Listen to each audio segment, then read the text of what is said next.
Salut les amis, j'espère que vous allez bien. Aujourd'hui, nous parlerons du réchauffement climatique. Qu'est-ce que la Bible nous dit du réchauffement climatique? Même si les médias pullulent de cette information, les médias nous préviennent, les médias partagent avec nous des moyens de pouvoir lutter contre ce phénomène. Lorsque nous ancrons dans la parole de Dieu, nous devrions également entendre ce que Christ nous dit de ce phénomène qui tend à être le produit de l'homme.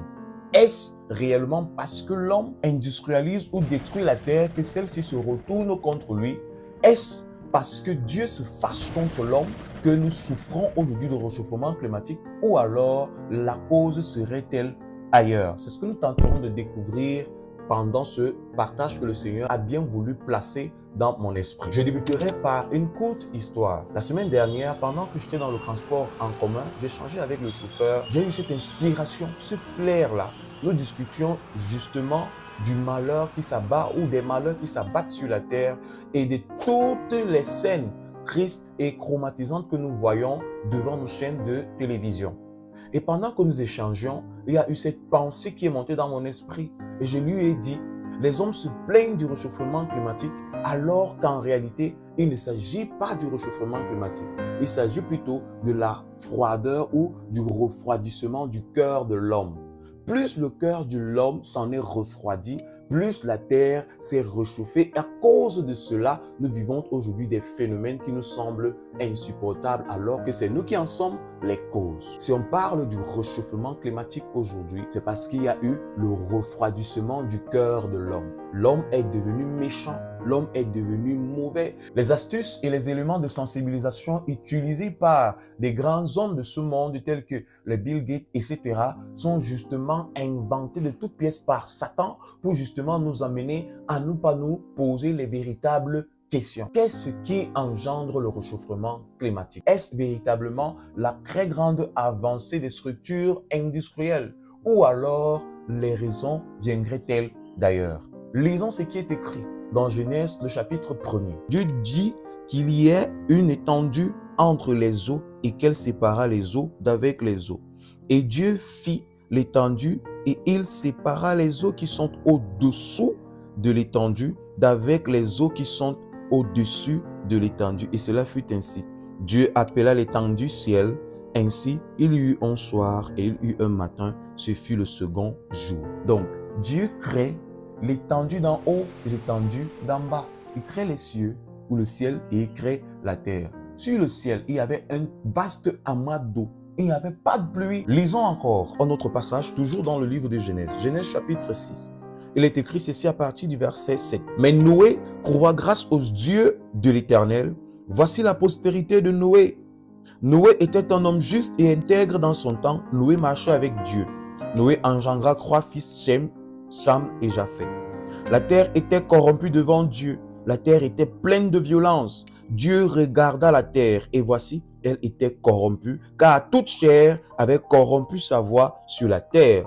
Alors Dieu dit à Noé, la fin de toute chair est arrêtée par devers moi, car ils ont rempli la terre de violence. Voici, je vais les détruire avec la terre.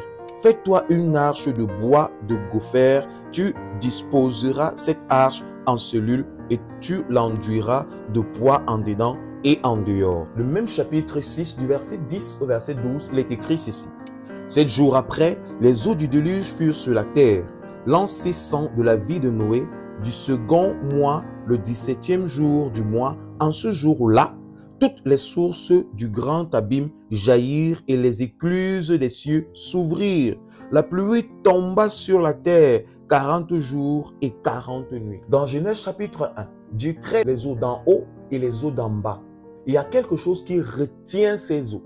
C'est l'obéissance de l'homme à l'égard de son Créateur. Dans Genèse chapitre 6, la Bible nous dit que l'Éternel a regardé et remarqué que la violence est emparée des hommes. Ils sont devenus méchants, ils sont devenus mesquins. Aussi, les lois qui protégeaient et préservaient les eaux d'en haut n'ont plus perduré dans le temps, au point où, à la faute de ces hommes, tout le système mis en place par l'Éternel en fut ébranlé et rien ne retint plus ces eaux. Les amis, si encore aujourd'hui, nous faisons face à ces choses, à ces phénomènes entre parenthèses, naturel que nous appelons le dérèglement climatique. C'est parce que, en réalité, l'homme a été déréglé, ou l'homme s'est déréglé, ou l'homme est devenu déréglé. Les hommes sont devenus méchants, pervertis et très dangereux. Lisons encore Matthieu chapitre 24, à partir du verset 7. Une nation s'élèvera contre une nation, et un royaume contre un royaume. Il y aura en divers lieux des famines et des tremblements de terre. Il y a des famines sur la terre. Il y a des tremblements de terre. Pourquoi est-ce qu'il y a des famines sur la terre? Parce qu'il ne pleut plus abondamment. Et les scientifiques et les spécialistes nous disent qu'il ne pleut pas tout simplement à cause du dérèglement climatique. Parce que les hommes coupent les arbres. Mais j'ai souvenir de ce que, depuis que moi, je suis né, les hommes n'ont jamais arrêté de couper les arbres.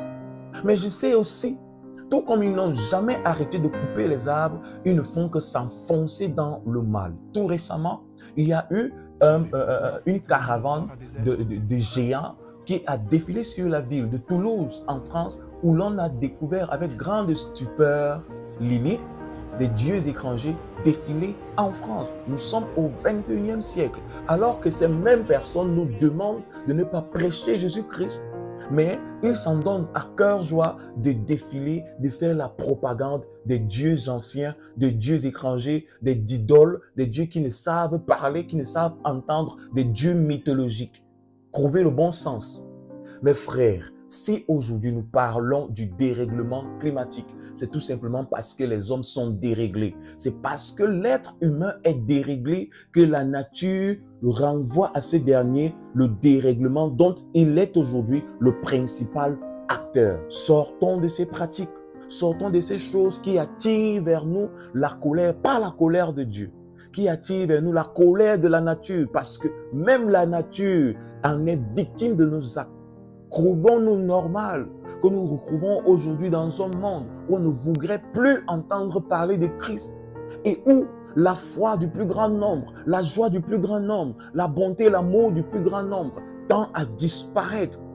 Trouvons-nous normal, nous chrétiens, vous chrétiens, qu'il nous soit aujourd'hui interdit de prophéter et de déclarer la vérité?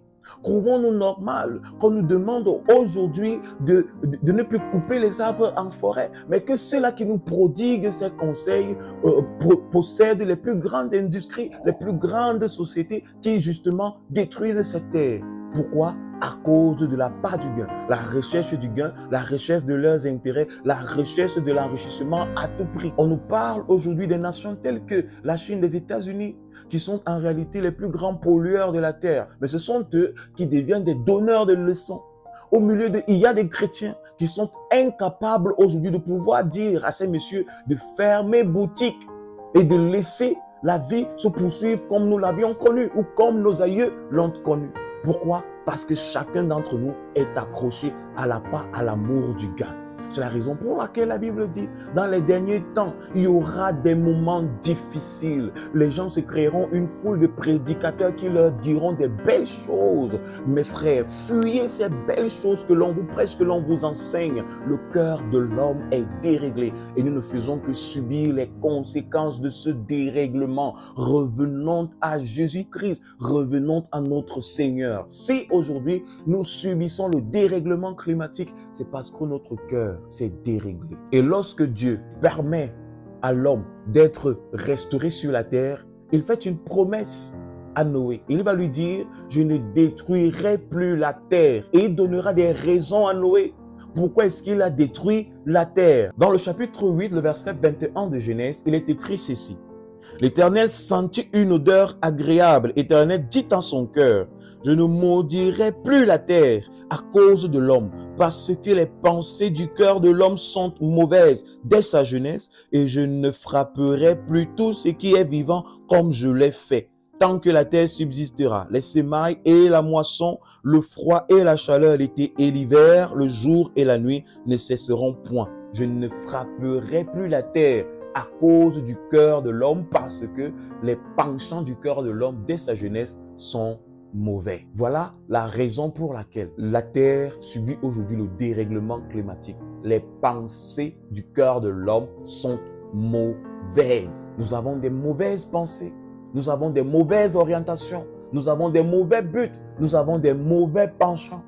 Regardons tant de crimes, tant de criminels. Regardons les guerres, regardons les motifs de guerre, regardons ce qui se passe. Tous ces bouleversements mondiaux, les phénomènes de lutte, des luttes ethniques, luttes raciales, toutes ces choses nous prouvent que nous sommes sous le pouvoir de Satan et nous sommes sous la domination de Satan. C'est pourquoi, en tant qu'enfant de Dieu, en tant que chrétien, lumière de ce monde, il est temps pour nous que l'on se lève pour prêcher Jésus. Même si nous subissons le contraire de ce que nous donnons, même si nous subissons la haine, même si nous subissons le détestement, même si nous subissons le refoulement, nous ne devrions en rien oublier que nous sommes enfants de Dieu, des porteurs de Dieu, des porteurs de lumière dans ce monde rempli de ténèbres. Les amis, nous sortons donc de ce partage, bien qu'il ne soit pas fini, parce qu'il y a plusieurs segments qui devraient sortir. Mais pour cette fois, sortons donc de là en lisant l'épître aux Romains, le chapitre 12, du verset 1 au verset 2. Il est écrit ceci. Je vous exhorte donc, frères, par les compassions de Dieu, à offrir vos corps comme un sacrifice vivant, saint, agréable à Dieu, ce qui sera de votre part un culte raisonnable. Ne vous conformez pas au siècle présent, mais soyez transformés par le renouvellement de l'intelligence, afin que vous discerniez quelle est la volonté de Dieu, ce qui est bon, agréable et parfait. Le Seigneur voudrait que nous puissions nous offrir entièrement en lui. Comment une personne déréglée, comment un cœur refroidi pourrait penser prendre soin de la terre? C'est impossible. Comment une personne refroidie pourrait penser prendre soin de ses semblables? C'est impossible. Revenons à Jésus-Christ. Abandonnons tous ces conseils que les médias nous donnent. Abandonnons, fuyons, éloignons-nous de ces grands hommes qui prétendent être nos Deus ex machina, c'est-à-dire des sauveurs dans toutes les situations que nous traversons. Nous n'avons qu'un seul sauveur et Seigneur, c'est la personne de Jésus-Christ. Sortons de tout ce qui est cricognolesque et revenons dans les bases. Et la base, c'est celui qui nous a donné le salut. C'est Jésus-Christ une fois de plus. Mais bien aimés, si nous vivons aujourd'hui le réchauffement de cette planète, c'est parce que nos cœurs ont été refroidis. Ouvrons nos cœurs à Christ.